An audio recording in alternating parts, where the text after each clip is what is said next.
Hello. I look kind of fat in this video. Probably should have put on a shirt. Anyway, um, I'm gonna buy a electro bike pretty soon, and that'll get me motivated. I think probably to like ride up in the mountains because you can ride over the mountains until the battery dies and then coast back down. That sounds like fun, and I could coast down really fast because I got a whole lot of weight with me with the electro bike and me. So, so this video is called uh, um, "The New Political Party." I'm really high, by the way. This is like Stone video. There's a new political party, and so I not including the name of the political party in the comments or the description below because I want you to try to guess what it is. Because it should be obvious. It should be totally obvious. So let's see if you can guess. So yeah, there's the new political party, um, and that's what I am. And I think it's going to take over the world. And so what it is it's the best. It's kind of like America, you know. Like we need to get back to our roots of America. What's America? America's cream of crop. Okay, you know what the cream of the crop is? It's like if you go and you gather your concoction of all of the different herbs and spices to make a nice, delicious meal. You would go and gather all of it, but you would like chop it up and stir it up and then blender, right? And then you'd like throw away all of the like heavy like leaves and stuff and roots or whatever, you know. And then you would just slice off the cream off the top, you know, and then that's what you drink. Kind of like with aromatherapy, how they make essential oils. They get the juices out of the plant and then they just skim it off the top, the good stuff, you know. So that's what America is. It's cream of crop. It's taking all of the different cultures in the world and throwing them in, in a way that only the good part of it, the good qualities survive, and all of the nasty like superstitions and stuff die away. So now what America's left with is all this great food and music and all this, but no superstitions. And um, so cream of crop, and so that's what that. Jesus, am I like losing my train of thought? That's what America is, right? And America is the world of the place of the entrepreneur. Okay, so you're right. The title of this video, uh, it's actually a request video. What I think about Tia Lopez and entrepreneurs. Well, the request was what do you think about Tia Lopez, and I'll just throw in Tia Lopez and like entrepreneurs because it's kind of like a new wave on YouTube and internet and stuff. So, um, um, so that's kind of America is a place of entrepreneurs where people can have the freedom to start and begin all these things without any restriction. So, so that's what I think the kind of entrepreneurs that we need to have now. Now, let me talk about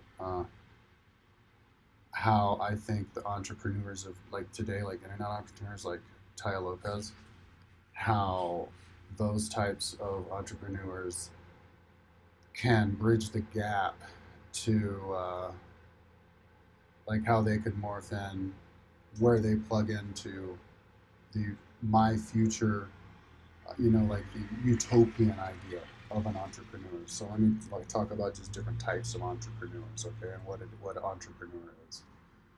I got motivated to do this video because a couple days ago I discovered this channel called Valuetainment, and there was this dude called I can't remember his name, who does these case studies, these business case studies of like all these different big companies, and so it's like a history lesson of business of the 20th century, and so I got into that, and then there's this other dude on there he's this Iranian dude, and they're all about capitalism, and he likes to talk about entrepreneurs and stuff, and so yeah, it reminded me of the Tia Lopez. I didn't watch any Tia Lopez videos since like a couple years ago when the person gave me the request. But um, so yeah. So what's an entrepreneur? I think an entrepreneur, in like in history, is a person who can devise they're kind of like inventors, inventor businessmen. They devise new ways to change industries and make it easier to do things. Like the printing press. You know, he was an entrepreneur. Um, Gutenberg. He made a bunch of money off the printing presses. And so so let me talk about the differences between like the evolution of it into the future. So the world is changing a lot, especially with computers and internet and stuff and technology. So it's the world right now is just ripe for entrepreneurs. Um, he was talking about Tesla and Elon Musk. He he's like not just selling cars, but the gas stations too, the whole package to change the system. So and then you can make money off of that. But I think we should think about the long term. I think that's the most important thing that we can do to save the planet is to seriously constantly predict the future based on what's happening now. Because the all the oil wells are drying up and the species are going extinct and um, pollution and global warming and all that kind of stuff. So which is going to put a stress on the economy. So we really need to figure out a way to streamline our economy, not be bulky and wasteful. So I think entrepreneurs who do things to try to transform into that are the most important. But as far as looking into like a sustainable world, okay, into the future, that means that the world is no longer ripe and ready for people to invent new ways to do things. Because at this point, we've settled down into a system and everything's automated and people have now free time. So, what should we be focusing on mentally? What will entrepreneurs morph into when there's no longer money to be made by inventing some new thing? I mean, yeah, there'll always be money to be made by inventing new like stylistic things because styles and clothing styles and stuff are always changing. Um, but big trying to getting excitement out of changing. Pretty soon we're gonna settle down.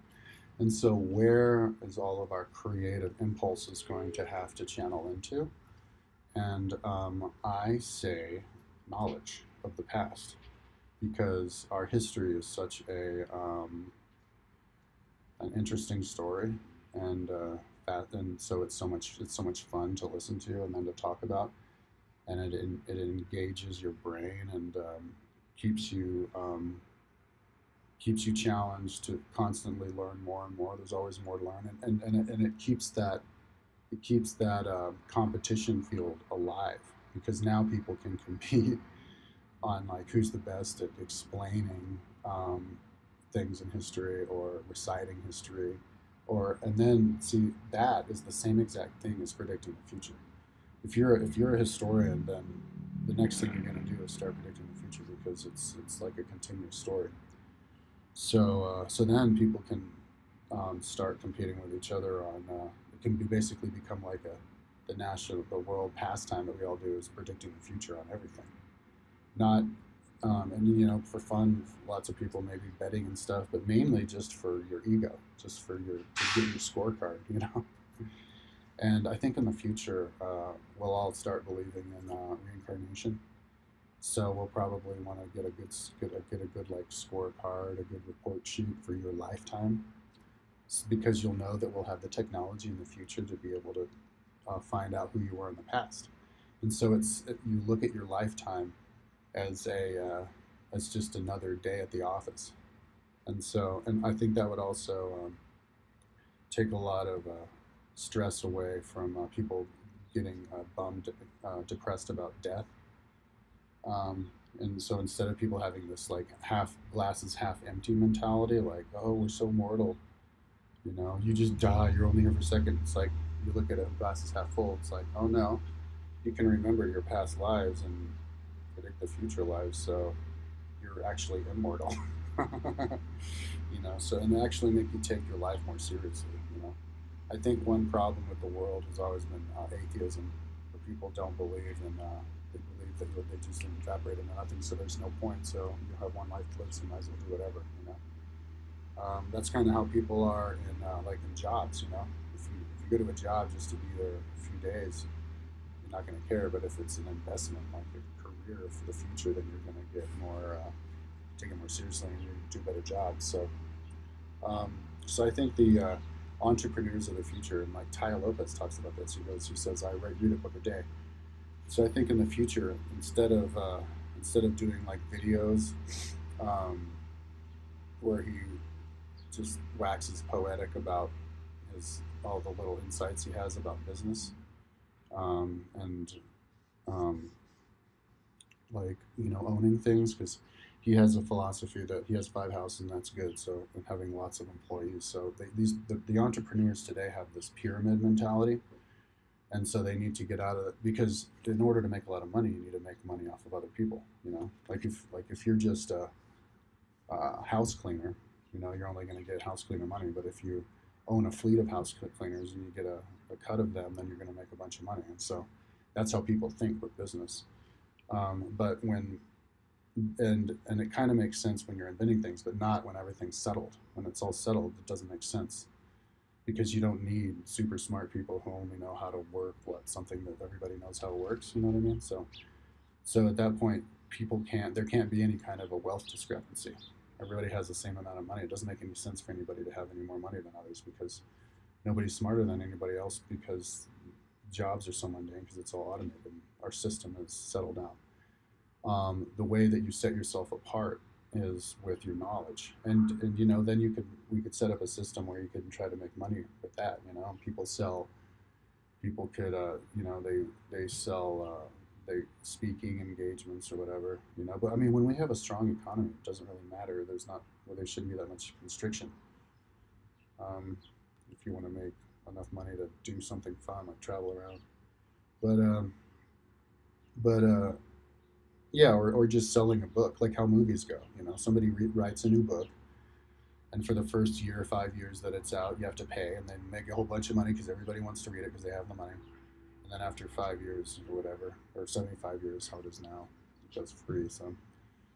Anyways, that will keep people. So anyways, what Kataya Lopez needs to do is not give like business lessons, like because what they're doing is it's like they're talking to other special people who are better than the others. And that kind of reminds me of Rome with the different social classes. And what we want to do is dissolve false a false prop up of social classes and make it more organic. Not make it something that you have to like run through the ranks, because then it's like the Me Too movement. This power dynamic with people raping other people, because then you have to just please the other person if you're going to get promoted. Like with college, some schools are like that, make the teacher happy, and then you get the good grades so you can pass along to the next level.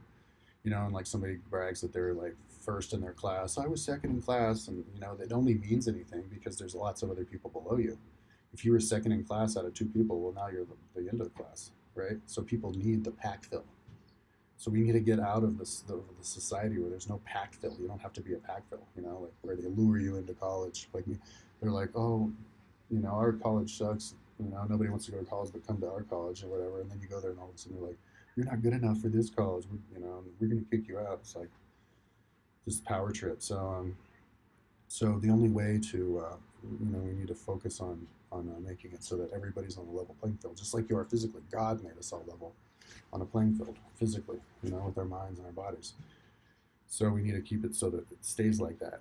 Like with healthcare, everybody has to have healthcare, but you can, in order to keep the natural tendency of us to want to be able to separate from the others and have that. Some people, the Pareto principle. Well, some people get to do as much as they want. They do more than everybody else. Like I think that's natural and great. But you just make that into the mind, into the creativity of knowledge, and then knowledge becomes free pretty much, because everybody's doing it. That And when everybody's doing it, that's like an integrated brain. Everybody's talking to everybody, and then there's no culture of misunderstanding, and that's pretty much the big problem that's happening these days with technology, with politics. All this he said, she said stuff, and then we don't ever actually have an intelligent conversation. There's going to be no he said, she said if everybody's always knows what everybody says because everybody's talking all the time and communicating with everybody else, you know. And it's beginning with Twitter, but I think in the future, I think it'll evolve into where people just talk about everything, just to everybody. You know what I mean? Like if somebody does a hate video, like somebody did a video about me where they did clippets of me saying nasty things. Instead of me uploading a video saying take the video down or you're a dick or whatever, I could do a video where I dissect all the things that I said, and then I can do some dissertation on why you shouldn't take stuff out of context. You know, and just like it's just a subject of a video that I talk about that was just inspired by that, but I'm not necessarily talking just to that person, you know. And so if and you know, it's a great way to respond to somebody too. If somebody does a Twitter or whatever you don't like, you just send them a link to a video where you talk about something like that. So anyways, so I think that's what we should invest in with the money. The billionaires should throw money at people to just make videos talking about history books, reciting history books, and then reciting history and building a culture of actually like a physically points, you know, like grade system, like with like money. I have $1 million. He has $200.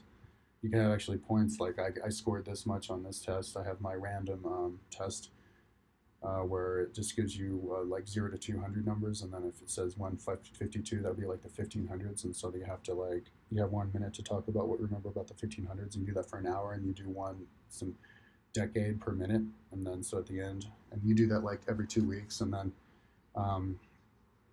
you do you know yeah your book reviews, and then trying to recite lists of different things, you know, and then actually set up a scoring. So you have like I have 52% on this one, 57, and then my total is this, and then so you go and that converts into this much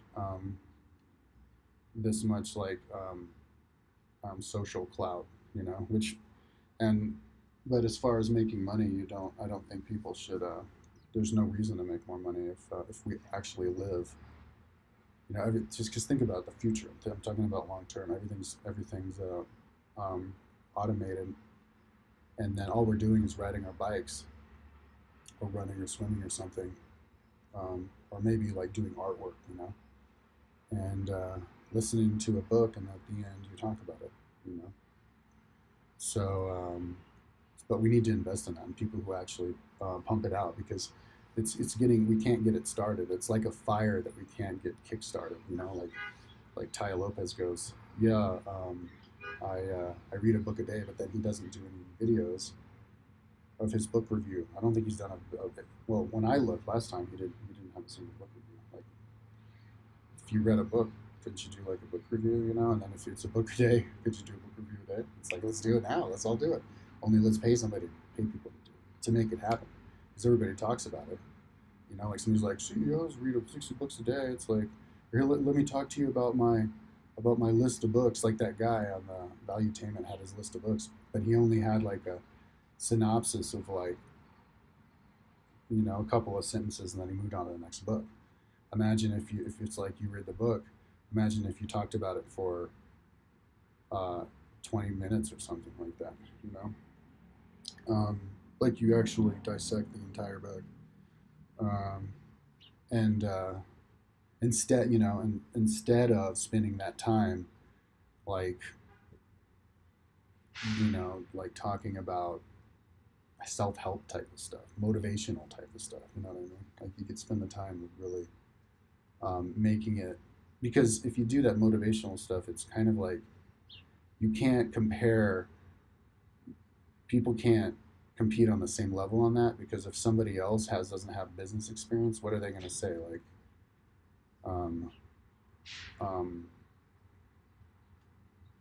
you know, like, oh yeah, you have to be nice to the employee. It's like, well, I don't have an employee, you know, like the guy, you need to talk about the same things. Like this is how education needs to, um,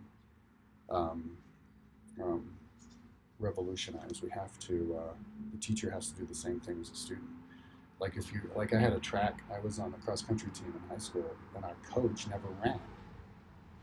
It's like if you have a coach, the coach would run with you, like in the ancient army, like the ancient Spartans. Did the Spartan general, did Leonidas like ride a horse alongside the soldiers? No, he ran along and fought with them. And so that's what it has to do with education and also with business, you know, and well, and in our culture, you know what I mean?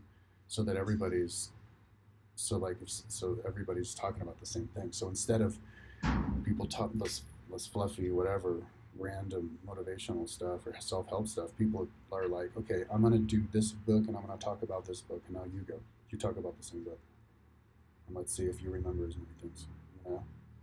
And so we need to motivate to do that, because it seems like people are just dodging it somehow, avoiding it, because it's like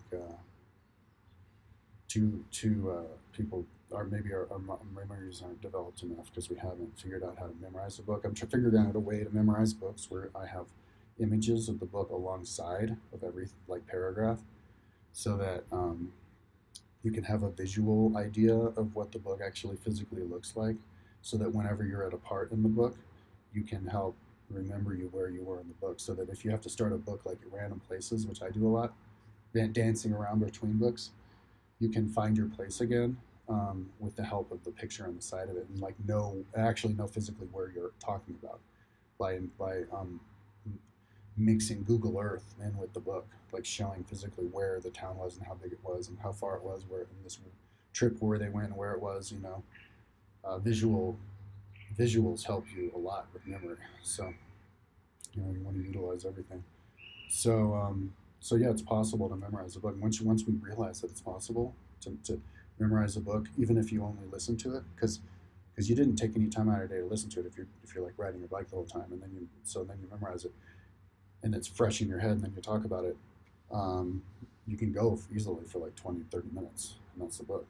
And then you could organize the way that you do the video, where it's you have it down below describing the different parts of the book, and then you have the pictures alongside where you're talking about.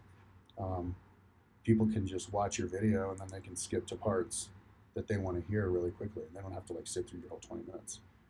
But it's your way to show how much you know by talking and actually in real given amount of time on the book. So I think that's the future of entrepreneurship. It's no longer, oh, I make this much money, I make that much money, because it's people sound so stupid when it's like some 25-year-old kid who's like, hey, look at my big ass house, I make this much money, you can make this much money too. And it's like, well, mathematically that's not possible. Look at the wealth discrepancy. The only reason people are super rich is because there's other people who are super poor. And now you want to be one of these super rich people, but what about the super poor? And then then if you back them into that corner, they have to go, oh right, oh well, it's only for the special people. So then it's like, oh right, you're one of these people who believe in the special people, who, like wealth discrepancy. That's what destroyed the Roman Empire, wealth discrepancy. When in 410, when the Goths came in and sacked Rome, they didn't kill anybody, but they set free 40,000 slaves in Rome, and they killed thousands of people. Okay, so you don't want that kind of stress. I mean, that's where crime comes from. So instead of being like, you can make this much, why don't you be like, hey, you can do a video and you can ride this many miles on the bike and be the fastest, or you can memorize this much of the book if you ride this course and listen to this book or whatever. You know what I mean? Like that. Now everybody's back on a level playing field. So that's the future of entrepreneurship. It's not focusing on wealth. It's focusing on knowledge, and you're not trying to constantly thinking that there's special people who are better than others, but thinking that everybody has the same mental capacity and motivation. Um, Maybe there's only that Pareto principle. There's certain people who have 20% do 80% of the work, because you need a certain level of like independent thought and for the power through a world that doesn't that encourages people to only think about what the way that's happening now and not how it could change. But once everything's settled in, people aren't like constantly having their imagination and their motivation for themselves stifled, then they can open up and they can talk about history and all that kind of stuff and realize that we're all have the same, every race and sex and age and everything has the same ability to memorize a book and tell a story, in your own little special way. Just like every little animal is special in its own little way, fills a niche, and and and it also makes it so that you can age gracefully. Like the belief in reincarnation makes it so that you can believe in your next life and stuff, and not feel like depressed about dying, but also you can feel good about being old. Like because if you're old, maybe you can't go ride your bike as fast, but you've memorized more, right? So maybe you even set up a natural, like a society like line of like respectability. It's a combination between physical fitness and knowledge, and so your physical fitness goes down, but your knowledge goes up. So the line is the same. So if you want to be like a time person of the year, the 90-year-old or the 80-year-old who hasn't got senile yet has just as much of a chance as a 20-year-old. So like one year it's a 25-year-old, next year it's an 85-year-old because they have the advantage like that. You just design it to balance out, but it's all based on knowledge, right? So you're not spending resources. People are just not hungry for buying something that costs money, like a Ferrari. Like Ferraris cost, but the money you could spend on the Ferrari and the time that people put into putting in a Ferrari, you get rid of that culture and you just buy your Tesla, which costs the same as everybody else's car. Then you put all that time and money into getting people in the third world to be doing, audiobooks, like doing the lifestyle of like riding your bike all day long and then talking about the book, you know. Yeah, these people, these entrepreneurs, they get too greedy and they don't understand history with wealth discrepancy. So, anyways, I'm done talking about that. So that's the new. So, anyways, oh my God, this video was the new political party. Oh my God, I'm so stupid. I started the video thinking that I'm talking about the new political party, and then I finished talking about Tia Lopez and entrepreneurs.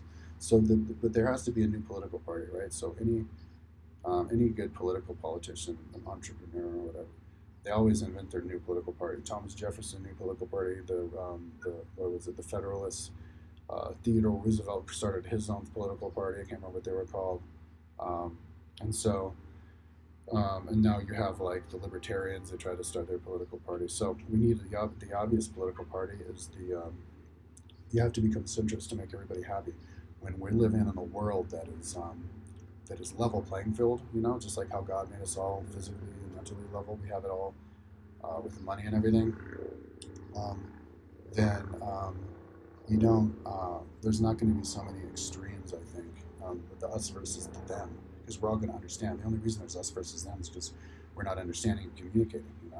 So we're not cream of cropping it. We need a cream of crop the political system. So you take the best of the left and the best of the right. So you call the political party the Libertarian Socialists.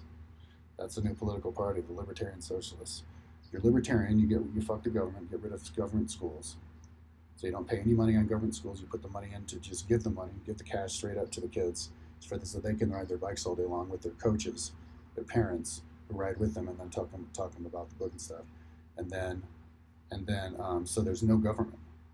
But you get the socialism with the healthcare. So we all have the healthcare, and we all on a level playing field with how healthy we get to be in the old and the age we get to. You don't get these like 120-year-olds with fit dudes who have their blood transfused all the time, and then other people who die of sicknesses because they don't have healthcare authority or whatever. Everybody has healthcare, socialism, but libertarianism, where it's that entrepreneurial. Go get 'em attitude, but a world without fighting for money, because that's resources and a straight planet. So you're fighting for knowledge. Libertarianism is fight for the knowledge. So yeah, libertarian socialism. So that's the new political party for Tia Lopez and all of the entrepreneurs. Okay, peace out.